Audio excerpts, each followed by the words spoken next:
Olá, seja bem-vindo ao programa do Núcleo de Comunhão Pastoral. É uma alegria você nos permitir entrar na sua casa novamente. E hoje nós vamos continuar o programa da semana passada, porque o assunto está muito interessante, a gente não conseguiu esgotar. E eu estou aqui, eu não sei se você assistiu na semana passada, mas se você não assistiu, eu vou fazer um suspense, com uma pessoa muito especial. Ela é missionária do Ministério Portas Abertas. Daqui a pouquinho eu apresento ela para você.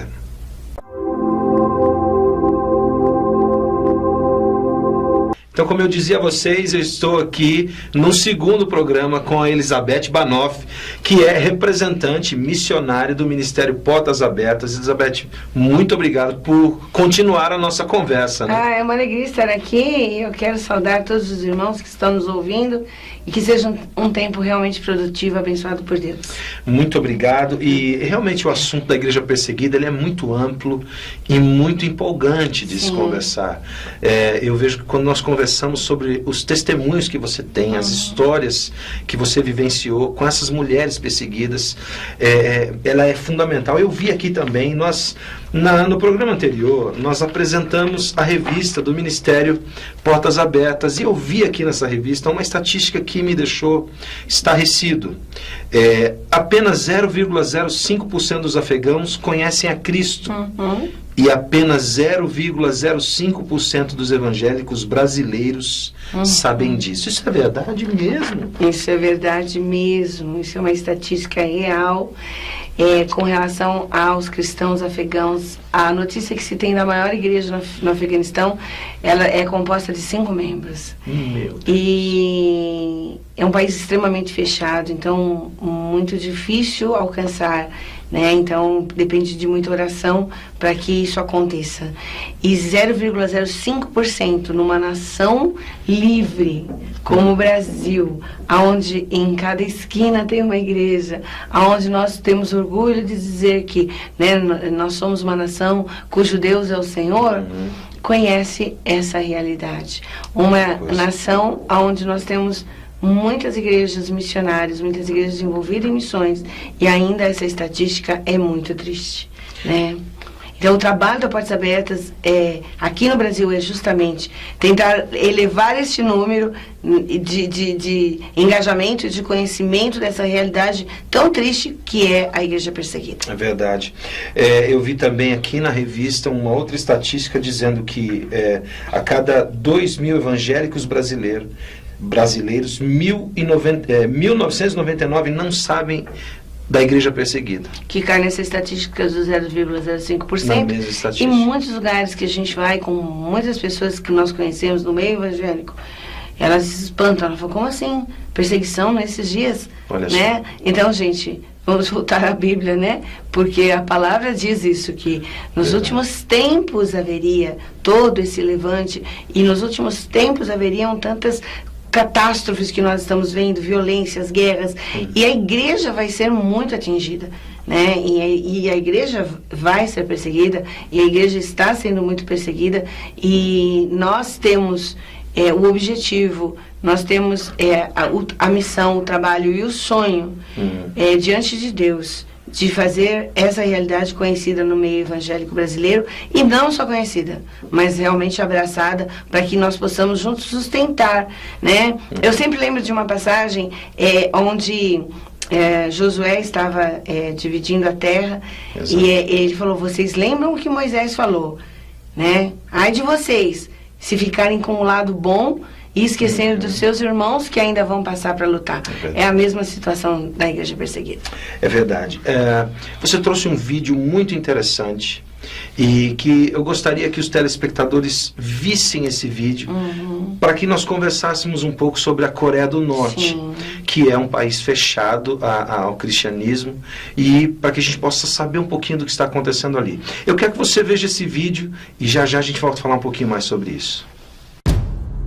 O regime da Coreia do Norte doutrina seu povo a reverenciar seu fundador, Kim Il-sung, e seu filho mais novo, o ex-líder, Kim Jong-il, como divindades. Detenções, prisões, tortura e morte são comumente impostas sobre aqueles que ousam adorar qualquer outro Deus, cristão ou não cristão. Atualmente, um terceiro membro da família Kim comanda o país. Seu governo continuará a perseguir agressivamente os cristãos, assim como seu pai e avô fizeram no passado? Ou terá chegado o momento da mudança para aproximadamente 400 mil cristãos que vivem em constante perigo porque escolheram seguir a Jesus Cristo? Portas Abertas apresenta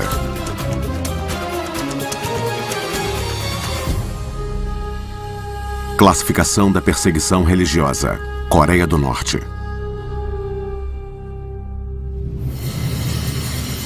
Para atrair a atenção mundial para a difícil situação dos cristãos que sofrem perseguição onde a liberdade religiosa é limitada, a Portas Abertas Internacional instituiu a classificação da perseguição religiosa.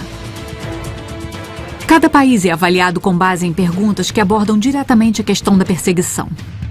O país possui leis que permitem a liberdade religiosa? Há permissão legal para alguém tornar-se cristão? Os cristãos são mortos, presos ou processados por causa de sua fé? A impressão ou distribuição de material cristão é proibida? As casas ou os locais de reunião dos cristãos são atacados por razões religiosas? A Coreia do Norte ocupa o primeiro lugar na classificação da perseguição religiosa da Portas Abertas Internacional como o pior país para um cristão viver. O país ocupa esta posição vergonhosa desde 2002. No final de 2011, Kim Jong-un tornou-se o novo líder do país. Ele não tem demonstrado sinais de que facilitará o tratamento severo contra os cristãos, mas sim sinais de que tudo pode ficar ainda pior. Na Coreia do Norte, os cristãos vivem com medo constante de serem descobertos. Esse medo é profundo, porque significa morrer. Um dia, a polícia veio até a minha casa e vasculhou tudo. Eles encontraram versículos da Bíblia que eu havia copiado à mão. Eles gritaram comigo várias vezes e levaram embora meu marido e meus filhos. Fomos todos presos em um campo de trabalho forçado, onde normalmente se trabalha até morrer. Atualmente eu não tenho certeza se meus pais e filhos ainda estão enfrentando esses trabalhos, ou se estão em uma prisão, ou até mesmo se estão na Coreia do Norte. Eu quero que o mundo inteiro saiba da crueldade que enfrentamos nas prisões em campos de trabalhos forçados na Coreia do Norte. Eu fui forçada a ir para o campo de Odok. Passei 9 longos anos lá, porque era cristã. Meu pai, minha mãe e todos da minha família foram presos. Trataram meus filhos como animais e isso me machucou muito. Fiquei com muita raiva disso que eles fizeram. Deus deu um chamado a portas abertas de ministrar àqueles que sofrem por causa de sua fé. Este tem sido o valor central da Portas Abertas desde sua fundação pelo irmão André. Funcionários da Portas Abertas que trabalham na fronteira estão ajudando desertores e cristãos norte-coreanos. Este ano, centenas de desertores norte-coreanos receberam comida e suprimento médico. A organização ajuda também nas necessidades dos familiares dos desertores, enquanto estes estudam teologia na Coreia do Sul. Nos últimos 10 anos, a Portas Abertas Internacional treinou milhares de cristãos. Muitos retornaram em segurança para a Coreia do Norte para ajudar seus irmãos e irmãs a crescerem na fé.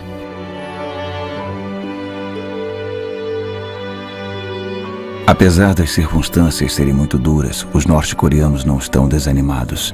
Ao invés disso, estão unidos em um só coração e afirmam que é uma ótima oportunidade para espalhar o evangelho por todo o país.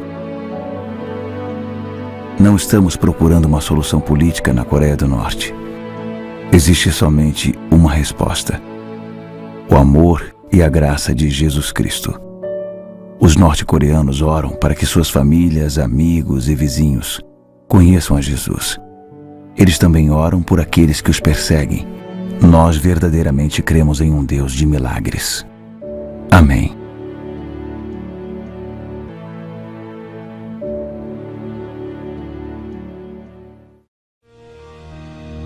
Os norte-coreanos não serão salvos por armas ou pelas pressões políticas. A vitória virá quanto mais orarmos fervorosamente pelos cristãos e por aqueles que sofrem no país, para que, em breve, possam conhecer a libertação dada por Deus e finalmente possam viver em paz.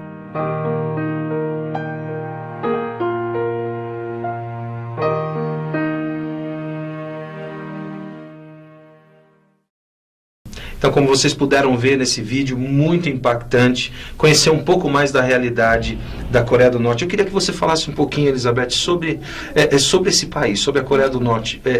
Como funciona isso, além do que nós já vimos, mas na sua experiência, no seu conhecimento. Como funciona essa A Coreia do Norte, questão? ela encabeça há mais de 13 anos a lista do primeiro país mais intolerante ao cristianismo. Uau.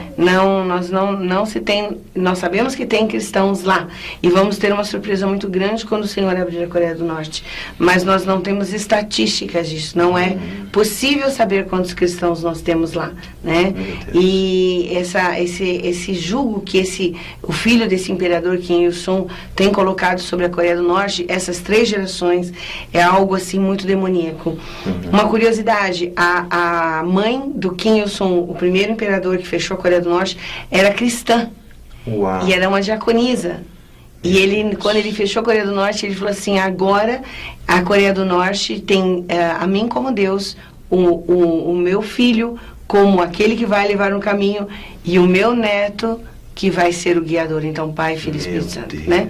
Então, a Coreia do Norte, ela realmente é cruel a situação dos cristãos. Há milhares, não há poucos, há milhares de cristãos que estão em regime de trabalhos forçados dentro da Coreia do Norte. Quando eles não morrem, eles são colocados em regime de trabalhos forçados, e os testemunhos são, assim, realmente muito cruéis. Eles têm uma gama de alimentação de 100 gramas de milho por dia. Meu Deus. A cota de alimentação. A cota de alimentação.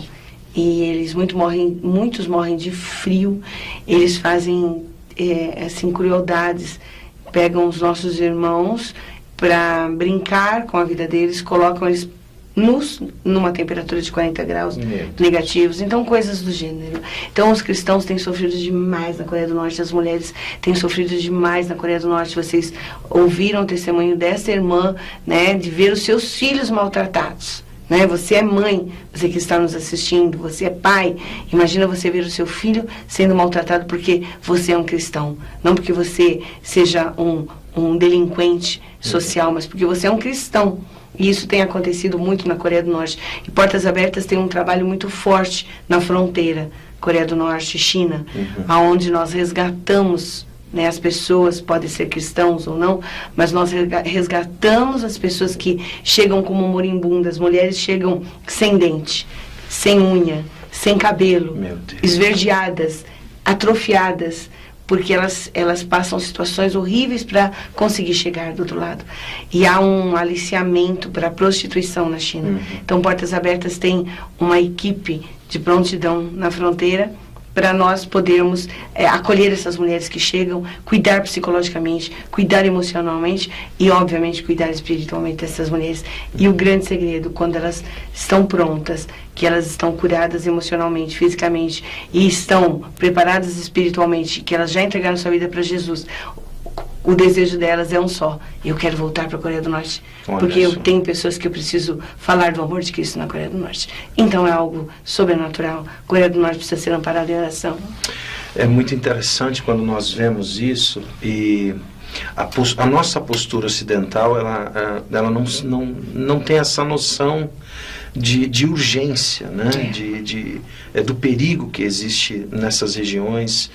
Essa geração, como você falou, ele é a terceira geração? Terceira geração. Terceira geração. Terceira geração. Que coisa. Nós vamos para um pequeno intervalo, e no próximo bloco eu queria que você falasse de um testemunho que você comentou comigo da Meriam. Meriam é do isso? Sudão. A Meriam do Sudão. Isso. Não saia daí. Eu queria que você prestasse atenção nesse testemunho. É muito forte e impactante. Vai fazer com que você se envolva em oração realmente pela igreja perseguida. Querido, a igreja perseguida precisa, no mínimo, da sua oração. Não sai daí. Daqui a pouquinho a gente volta.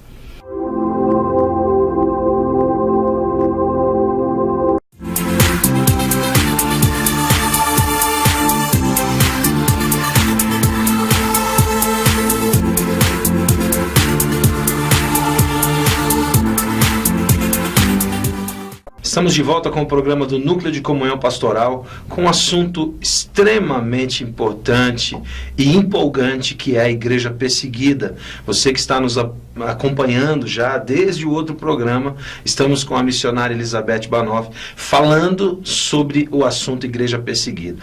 Antes de entrarmos no assunto novamente, queria convidar você, líder, pastor, que está em Curitiba ou região metropolitana, para participar dos nossos encontros toda terça-feira, primeira terça-feira de cada mês. Você pode procurar no site que está aparecendo aí na sua tela, o site do Núcleo de Comunhão Pastoral, e entrar na nossa agenda e fazer uma visita, participar conosco. Vai ser uma alegria poder ter um tempo de comunhão com você.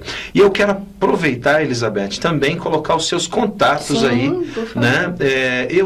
Você me deu uma notícia talvez um pouco triste para o pastor aí, que você não tem agenda para esse ano mais, 2014 não tem agenda mais.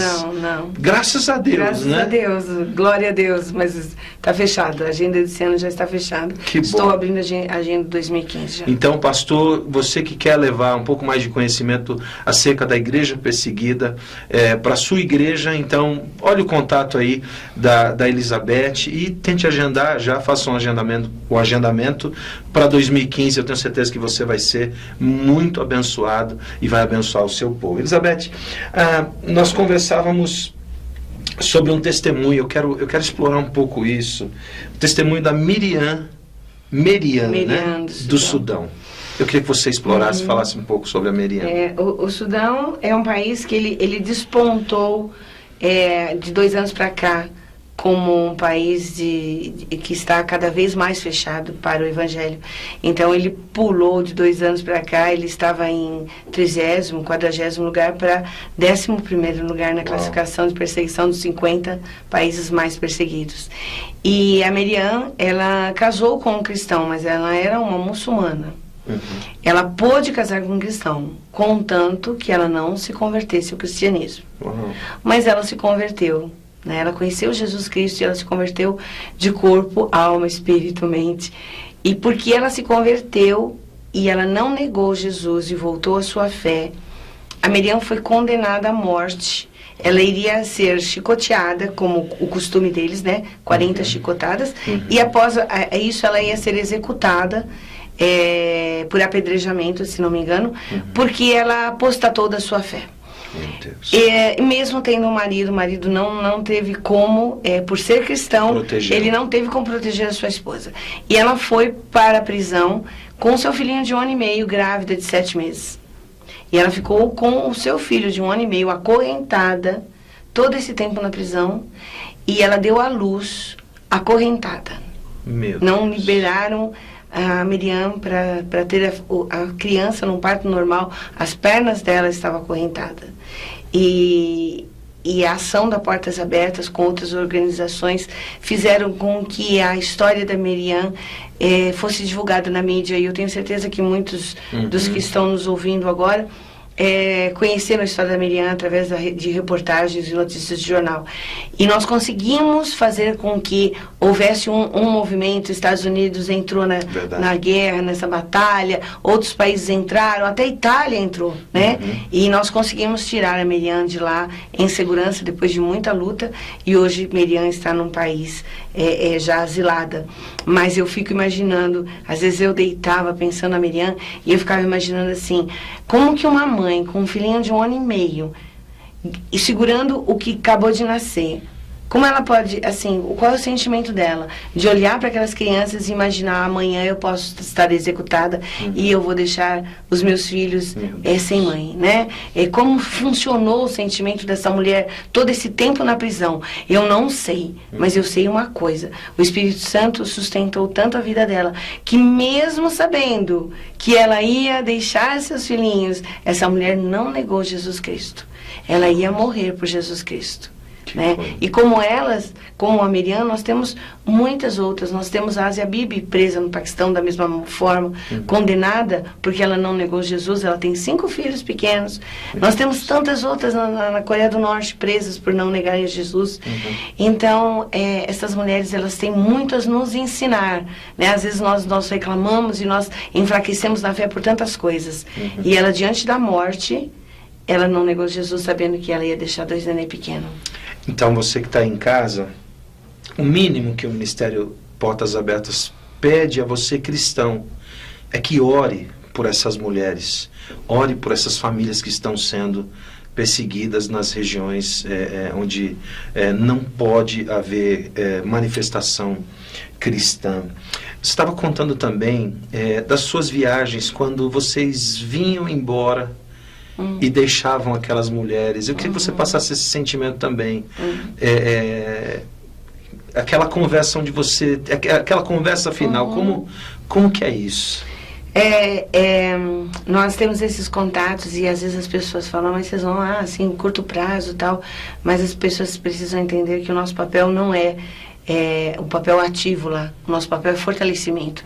Nós temos base em todos esses países e nós trabalhamos nos países livres para poder dar esse suporte e sustento às bases que são de nativos, são pessoas nativas e que vão trabalhar com os cristãos locais, né? Então nós vamos para conhecer e dar esse sustento, esse fortalecimento, e não parece, mas uma pessoa que está do outro lado do mundo, isolada do corpo de Cristo, e de repente recebe um grupo de brasileiras, porque ama como Cristo as amou. E nós vamos para abraçar, para chorar, para escutar, para ministrar. Então a reação delas é assim: olha, se vocês saíram lá do seu país, simplesmente cruzaram todo esse mundo para chegar aqui, para me dar esse abraço, para falar de Cristo, para poder louvar comigo, orar comigo, porque Deus não nos esqueceu de nós, né? Verdade. E uma das experiências que nós tivemos com uma dessas cristãs, nós ficamos 3 dias com ela, e quando nós fomos embora aqui, né, lá do local, ela chorava muito, ela chorava compulsivamente, e nós choramos junto com ela, e nós entendíamos que ela falava assim: olha, vocês estão voltando para o seu país onde há liberdade, e eu volto para o meu isolamento espiritual, né, porque quando nós estivemos com ela, nós falamos, podemos cantar, podemos louvar aqui, orar com você antes de ir embora. E ela entrou em pânico, porque ela falava: gente, mas meus vizinhos vão ouvir, né? Mas e vocês vão fazer barulho, e se alguém vai perceber que eu sou cristã, vão me matar. Mas no fim ela falou: mas eu preciso disso, porque eu não sei quando Deus vai me dar essa oportunidade de estar em companhia de outras cristãs para poder orar e louvar. Então nós tivemos que pôr a boca no chão, assim, e não fazer barulho, cantando e orando.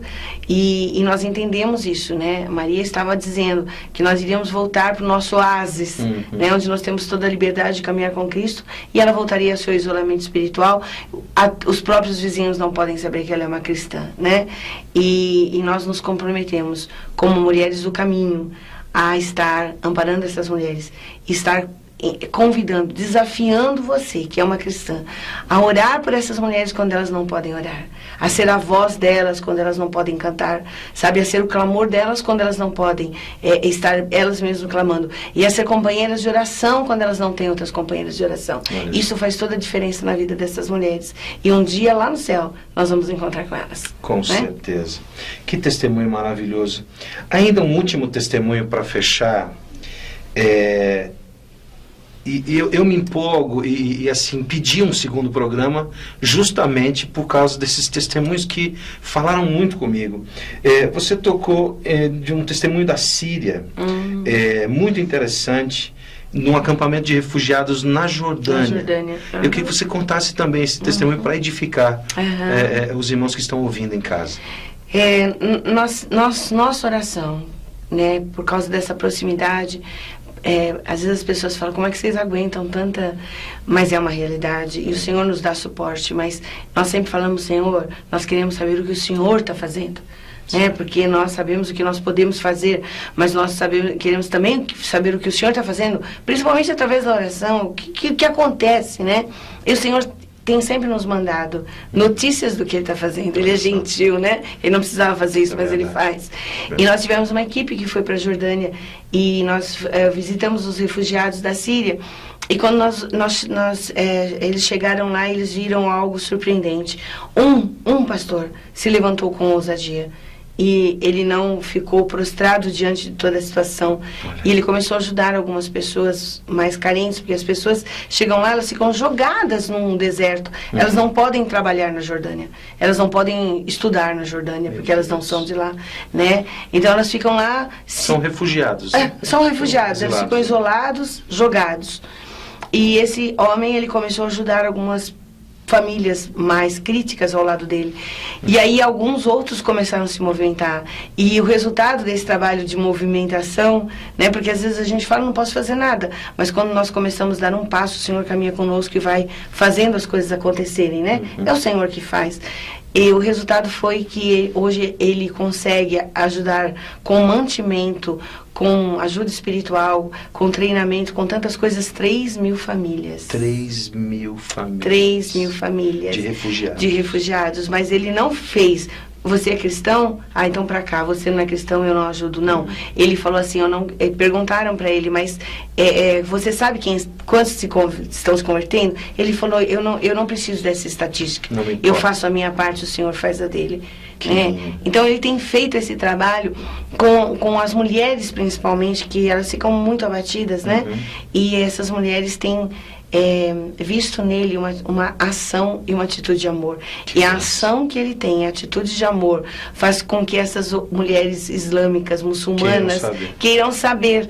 Né? E nós temos fotos delas entrando numa igreja, porque elas querem saber mais. Então, o que nós entendemos disso? No meio dessas notícias tão tristes, que, né, a guerra na Síria, refugiados e tal... Nós estamos entendendo que o Senhor está trabalhando com eles fora da Síria. Talvez dentro da Síria esse homem não pudesse ter um trabalho tão eficaz. O Senhor tirou, mas o Senhor tem aproveitado essa situação, né? Tem usado dessa situação para converter muitos. E quando eles voltarem, a Síria não vai ser a mesma.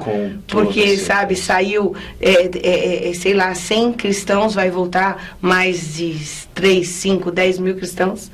Então a Síria não vai ser a mesma. Deus está agindo. Olha só como Deus está trabalhando, Ele pode usar você também. Elizabeth, infelizmente nós já estamos chegando ao final do nosso programa, mas eu queria usar essa parte final para que você fizesse mais uma convocação, não só para as mulheres, mas para todos os familiares cristãos a participarem de alguma forma do Ministério da Igreja Perseguida, orando ou de outra forma. E que você fizesse uma oração também pelas famílias, pelas mulheres. E também queremos orar pela Igreja Perseguida. Amém. Eu quero realmente deixar esse desafio. Né? A Igreja Perseguida é o corpo de Cristo.